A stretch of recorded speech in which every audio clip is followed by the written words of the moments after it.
আসসালামু আলাইকুম প্রিয় দর্শক, দেখতেই পাচ্ছেন এখানে জারা ওয়ান হাইব্রিড ঘাস কাটতেছে। এখানে অনেকগুলা কাটিং কেটে রেখেছে।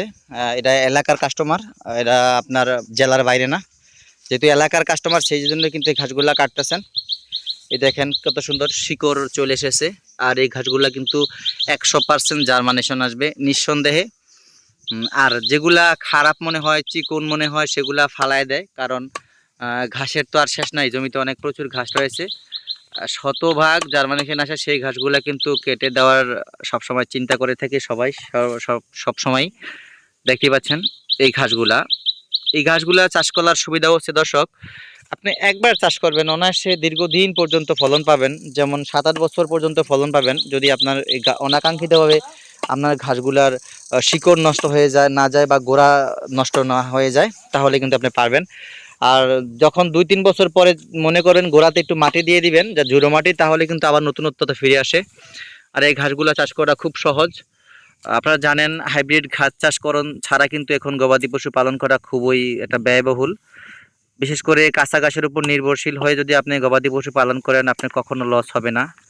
এই হাইব্রিড ঘাসে আপনার প্রোটিন, ক্যালসিয়াম, আপনার পটাশিয়াম, সোডিয়াম, যত প্রকার ভিটামিন জাতীয় পদার্থ রয়েছে প্রতিটাই রয়েছে।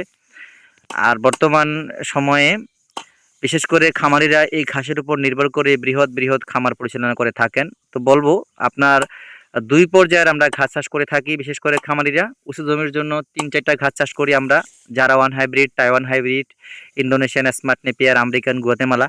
আর বিশেষ করে আপনার ডোবাতে, যেখানে নিম্নভূমি, প্রায় বছরের 7-8 মাসেই পানি থাকে, সেই জমিতে আপনি রোপণ করতে পারেন জার্মান হোয়াইট হাইব্রিড এবং জার্মান হোয়াইট হাইব্রিড এবং অজানা হাইব্রিড। এই ঘাসগুলো দ্বারাই বর্তমানে খামারিরা তাদের স্বপ্নের খামার পরিচালনা করে থাকেন।